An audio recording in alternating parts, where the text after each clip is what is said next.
বাঙালির বয়ানে স্বাগত জানাচ্ছি। আমি নয়ন বাঙালি। আমি যে বিষয়টি বলতে চাই যে আমাদের এই বয়ানে মূলত আমরা বাংলাদেশের রাজনৈতিক প্রশিক্ষণের উপরেই কাজ করি এবং প্রশিক্ষণের বিষয়ে কিছুটা আমাদের দৃষ্টি থাকে যে কিভাবে আমাদের তৃণমূল এবং মাঠ কর্মীদের আরও বেশি প্রশিক্ষিত করা যায়, জাতীয়তাবাদী আদর্শে উদ্বুদ্ধ করে বাংলাদেশের এবং রাষ্ট্র বিনির্মাণে ভূমিকা রাখা যায়। কারণ আমাদের রাজনীতিবিদরাই মূলত ভূমিকা রাখবে, কিন্তু রাজনীতিবিদদের বিরুদ্ধে অনেক আলোচনা সমালোচনা, ইমেজ সংকট সব কিছুই কাজ করে। কিন্তু শেষ কথাই হচ্ছে যে রাজনীতিবিদদের বাইরে আসলে এই বিনির্মাণে ভূমিকা রাখার কোনো সুযোগ আর কারো পক্ষে নাই। হয়তো আমরা শিল্প সাহিত্য বিভিন্ন ক্ষেত্রে ক্রীড়াঙ্গন থেকে বিভিন্ন জায়গা থেকে লোকজনকে আমরা সন্নিবেশিত করি রাজনীতিতে। আমাদের রাজনৈতিক দুর্বলতার কারণেই আমরা হয়তো কোনো সাবেক আমলাকে নিচ্ছি, সাবেক সেনা কর্মকর্তাকে নিচ্ছি, বিচার বিভাগ থেকে বিচারকদেরকে নিচ্ছি, বিভিন্ন জায়গা থেকে নিচ্ছি, কিন্তু মাঠ পর্যায়ে যারা রাজনৈতিকভাবে গড়ে উঠে বেড়ে উঠে তারা দীর্ঘমেয়াদে রাজনীতির চূড়ান্ত পর্যায়ে যায় না, এই বাহির থেকে যাদেরকে আনা হয় তাদের কারণে। তবে আজকের বিষয়টি হচ্ছে যে আমি একটা উদাহরণ দিতে চাই যে আমরা এখন জামাতের ইস্যু নিয়ে খুব আলোচনা হচ্ছে। বিএনপির অনেক ভাইদের মধ্যে অনেক কষ্ট দুঃখ কাজ করে জামাতের বিরুদ্ধে। জামাত যুদ্ধ অপরাধ করেছে, ৭১-এ তাদের ভূমিকা কী ছিল, তারা ক্ষমা চাই নাই কেন, জামাতের আমির কখন সকালে একটা বলে, দুপুরে আরেকটা বলে, বিকেলে আরেকটা বলে, জামাতের আমিরের বিভিন্ন জায়গায় বিভিন্ন ধরনের দেশপ্রেম নিয়ে কথাবার্তা, সব মিলিয়ে জামাতের বিরুদ্ধে কিন্তু আমাদের কথাবার্তাগুলো থাকে। কিন্তু আমি মনে করি কারো বিরুদ্ধে কথা বলার আগে আমাদের নিজেদের আত্মসমালোচনা করা উচিত। এবং আত্মসমালোচনা করতে হবে এজন্যই, ধরেন আপনি বিএনপির রাজনীতি করেন, আমি বিএনপির রাজনীতি করি, তার মানে আমাদের বিএনপির কোথায় সমস্যা সেটি দেখতে হবে। ধরে নিলাম বিএনপির অনেক বেশি জনপ্রিয়তা এবং সেখানে জামাতের কোনো জনপ্রিয়তা তেমন নাই, তবে জামাত কেন এত বেশি আলোচনার মধ্যে আছে? জামাত সেটি চায় তারা আলোচনার মধ্যে থাকার জন্য, এবং আলোচনার মধ্যে থাকাটাই হচ্ছে জামাতের সবচেয়ে বড় কৃতিত্ব। এবং জামাত এটাই বুদ্ধি করে আমাদের মুখ থেকেই, তাদের বিরুদ্ধে বলি পক্ষে বলি যাই বলি না কেন, জামাত যাতে আলোচনার মধ্যে প্রতিদিন প্রতিনিয়ত থাকে, তারা যে একটা উল্লেখযোগ্য একটা রাজনৈতিক দল সেটি তারা প্রমাণ করতে চায় তাদের এই আলোচনাগুলোর মধ্যে। তার মানে হচ্ছে এটি হচ্ছে জামাতের এক ধরনের স্ট্যান্ডবাজি। এটি আমরা অনেকেই বুঝি কিংবা অনেকেই বুঝি না। ধরে নিলাম যে বিএনপি এবং জামাতের মধ্যে কি পার্থক্য। একটি আসন যদি ধরেন ধরেন 14 গ্রাম একটি আসন, যে আসনে আমি, এটার আমার একটা অ্যাপ্লাইড রিসার্চ, যেখানে আমার একদম মাঠ পর্যায়ে একটা প্র্যাকটিক্যাল অবস্থান রয়েছে এবং আমি জানি, অতএব এটাই আমি উদাহরণ দিচ্ছি। এবং সেখানে জামাতের অবস্থান রয়েছে, জামাতের যেহেতু নায়েবে আমির রয়েছে এখানে ডক্টর সৈয়দ আবদুল্লাহ মোহাম্মদ তাহের। অত্যন্ত সম্মানের সাথে আমি কথা বলতে চাই, ডক্টর সৈয়দ আবদুল্লাহ মোহাম্মদ তাহের অনেক মেধাবী মানুষ, যোগ্য মানুষ, রাজনৈতিক নেতৃত্বে তার অনেক বেশি বা বাংলাদেশে কম বেশি ছাত্র রাজনীতি থেকে শুরু করে তার অবদান রয়েছে। এখন কথা হচ্ছে জামাতের রাজনৈতিক অবস্থানটা কি, ভিত্তিটা কি? ওইখানে জামাতের যে এমপি হয়েছিল ওটা বিএনপির ভোটের কারণেই এমপি হয়েছিল। জামাতের ভোট সারা বাংলাদেশে 5 থেকে 7%। 14 গ্রামে যেহেতু প্রার্থী ধরে নিলাম 10 ভাগ, এর থেকে বেশি হওয়ার কোনো সুযোগ নাই, কোনো সুযোগই নাই। এবং জামাত নিজেরাও স্বীকার করবে তাদের ভোট 10 ভাগের উপরে নাই। তার মানে 10 ভাগ ভোট দিয়ে কেউ কখনো ওই এলাকায় স্থানীয় সংসদ নির্বাচনে অংশগ্রহণ করে জয়ী হতে পারবে না, এমপি হতে পারবে না। এটি হচ্ছে সোজা কথা। তার মানে তাহলে তার ভোট দরকার কাদের? তার ভোট দরকার হচ্ছে বিএনপির থেকে ভোট নিয়ে আসা, আওয়ামী লীগের থেকে ভোট নিয়ে আসা, কিংবা যারা ফ্লোটিং বা যাদের এখনো কোনো নির্ধারণ করে নাই কিছু মানুষ, তাদের থেকে ভোট নিয়ে আসা। এটি তাদের কর্মসূচি দিয়ে কার্যক্রম দিয়ে তারা নিয়ে আসবে। কিন্তু বাংলাদেশের বিশেষ করে 14 গ্রামে এখন কথা হচ্ছে যে আমরা কেন বলি তাহলে জামাত এত শক্তিশালী, বিএনপি শক্তিশালী কম কেন?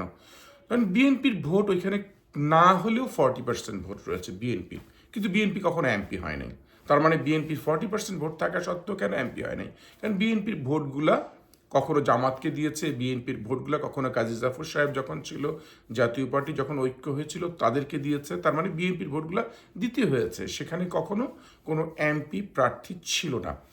এখন তাহলে বিএনপি শক্তিশালী আমি কেন বলছি? বিএনপি শক্তিশালী বলছি এই জন্য যে বিএনপির আপনি এক একটি ওয়ার্ডের কিংবা একটা ইউনিয়ন পর্যায়ে যে ছাত্রদল, যুবদল, স্বেচ্ছাসেবক দল, মূল দল সব মিলিয়ে যে সংখ্যা, যে শক্তি, পুরো জামাতের পুরো জেলায় সে শক্তি, আমি উপজেলায় বাদ দিলাম, 14 গ্রাম বাদ দিলাম, পুরো জেলায়, এমন একটি ইউনিয়নের।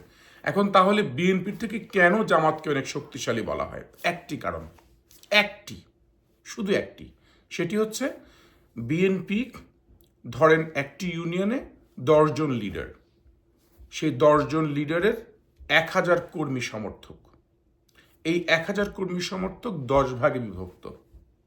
আর জামাতের একটি জায়গায় ধরেন 100 জন কর্মী, সদস্য, সাথী, যাই বলেন তাদের সমর্থক সব মিলে, এই 100 জন তারা এক একটা, তারা এক, তাদের আমির যা বলবে, তাদের প্রধান যা বলবে, তাদের দলনেতা যা বলবে, সেটাই হচ্ছে তাদের কার্যক্রম এবং সেটাই তারা করবে। তার মানে তারা শক্তিশালী হবে না আপনি এই 10,000 লোক থাকলে শক্তিশালী হবে? সহজ হিসাব। তার মানে আমরা সারা জীবন ছোটবেলা থেকে পড়ে আসছি 10-এর লাঠি 1-এর বোঝা। আমরা ঐক্যবদ্ধ রাজনীতি চাই, প্রতিষ্ঠিত রাজনৈতিক অবস্থান করতে চাই, কিন্তু আমাদের বিএনপি এই লোকজনগুলো একটু বোকা টাইপের বা বেকুব টাইপের। আর এই জামাতের যারা রাজনীতি করে তারা কিন্তু অত্যন্ত সুচতুর, চালাক প্রকৃতির লোক। তারা ইহকাল পরকাল দুইটাই রক্ষা করতে চায়। তারা মানে লাঠি ভাঙবে না, সাপ মারবে, তারা এই প্রক্রিয়ায় চলে। তারা 16 বছর তাদের শিষ্যরা তারা ফাঁসি হয়েছে, কিন্তু তারা কেউ রাস্তায় নেমে কিন্তু এই ফাঁসির বিরুদ্ধে কেউ বড় কথা বলে নাই। তারা এখন হয়তো অনেক সমন্বয়কে, অনেক ছাত্রলীগে ঢুকে এই করেছে সে করেছে বলে, কিন্তু আমরা সচক্ষে যেটা দেখেছি যে জামাতের অধিকাংশ লোক, আপনি যদি 14 গ্রামের জামাতের দিকে দেখেন, জামাতের প্রত্যেকটি লোক অর্থবিত্তে অনেক সমৃদ্ধ, শক্তিশালী। কিভাবে? তারা অর্থবিত্তে তারা দীর্ঘ 16 বছর কাজ করতে পেরেছে, কিভাবে লুকিয়ে হলেও কাজ করেছে, তারা আওয়ামী লীগের সাথে আতাত করে হলেও কাজ করেছে, এবং তারা বড় বড় শক্তির সাথে থেকে থেকে নিজেদেরকে শক্তি বৃদ্ধি করেছে। পক্ষান্তরে আমাদের বিএনপির এই লোকজনগুলো সারাদিন এই 16 বছর আওয়ামী লীগের সাথেও লড়াই করেছে, নিজেদের সাথে নিজেরাও লড়াই করেছে। তবে তাদের অবস্থান হবে, তারা তো এখন ভুকালাঙ্গা, তারা কষ্টে আছে, না খেয়ে আছে, ক্ষুধার্ত, তারা এক হতে চায় না, এক হতে পারে না। এদের একমাত্র দরকার হচ্ছে এখন এদেরকে এক হওয়া। আরে ভাই, কে এমপি হবে, কে উপজেলার সভাপতি হবে, কে কি হবে, এটা তো একটা সামগ্রিক শক্তির ব্যাপার। 1-2 জন না হলে স্যাক্রিফাইস করলো। আমি কথার কথা, আমি চাইলে তো 14 গ্রাম বিএনপি সভাপতি হতে পারি, চাইলে 14 গ্রামে এমপি নির্বাচন করতে পারি, কিন্তু আমি গিয়ে আরেকটি গ্রুপ যদি তৈরি করি, আমি গিয়ে যদি আরেকটি ভাগ বাড়ে, তাহলে তো শক্তি আরও কমবে গিয়ে। অতএব সেই শক্তিটা তো কমাতে চাই না। তোমরা সবাই একত্রিত থাকার চেষ্টা করো। এটি একটি উপজেলা উদাহরণ দিলাম, আমি অন্যান্য সকল উপজেলা একই চরিত্র অনেকটাই। বাংলাদেশে কোনোভাবেই জামাতের অবস্থান শক্তিশালী না, জামাতের অবস্থান অত্যন্ত দুর্বল, এবং আমরা তাদেরকে শক্তিশালী করেছি আমরা নিজস্ব গ্রুপিংয়ের কারণে। এবং জামাত যে এখন যে কাদা ছোড়াছুড়ি করছে, তারা ইচ্ছাকৃতভাবেই করে। তারা এইগুলো করলে তারা আলোচনায় সমালোচনা থাকতে পারবে। বিএনপির 2-4টি 10টি ছেলেও জামাতের বিরুদ্ধে বলবে, আর জামাতের 10টি মানুষ এর প্রতিবাদ করে, ফলে এই 20 জনের আলোচনা সবসময় রাজনীতির মাঠটাকে গরম রাখবে। এবং জামাত এই সুচতুরভাবেই বাংলাদেশের রাজনীতিতে একটি ভালো অবস্থানে আসতে চায়, কিন্তু জামাতের ভোট 5 থেকে 7 ভাগের বেশি নাই, এটি হচ্ছে আমার শেষ কথা। অতএব 5 থেকে 7 ভাগ ভোটের এই একটি রাজনৈতিক দল শক্তিশালী রাজনৈতিক দল হতে পারে না। কিন্তু জামাতের কার্যক্রমগুলো, জামাতের কর্মসূচিগুলো, জামাতের যে শক্ত অবস্থানগুলো, সাংগঠনিক কাঠামোগুলো, সেই কাঠামোগুলো আমি মনে করি অন্যান্য অপরাপর সকল রাজনৈতিক দলগুলোকে মেনে চলা উচিত, ভাবা উচিত, দেখা উচিত। কারণ হচ্ছে ক্ষতি তো নাই। আমি যদি আমার প্রতিদ্বন্দ্বীর কাছ থেকে তার ভালো গুণগুলো, ভালো দিকগুলো শিখি, ক্ষতি কী? কিন্তু জামাতের দ্বিচারিত আচরণগুলোকে আমাদের হয়তো অ্যাভয়েড করতে হবে। আমরা এতটা হিপোক্রেটিক ওয়েতে আমরা দেখতে চাই না। আমরা আমাদের যার যার ধর্ম আমরা নিজেরা পালন করব আদর্শের সাথে, নৈতিকতার সাথে, কিন্তু ধর্মকে ব্যবহার করে আমরা কোনোভাবেই মানুষের মধ্যে এমন কোনো একটা ইমোশনাল ব্ল্যাকমেইলিং করব না, যে ব্ল্যাকমেইল করে আমি ফায়দা লুটব রাজনৈতিক।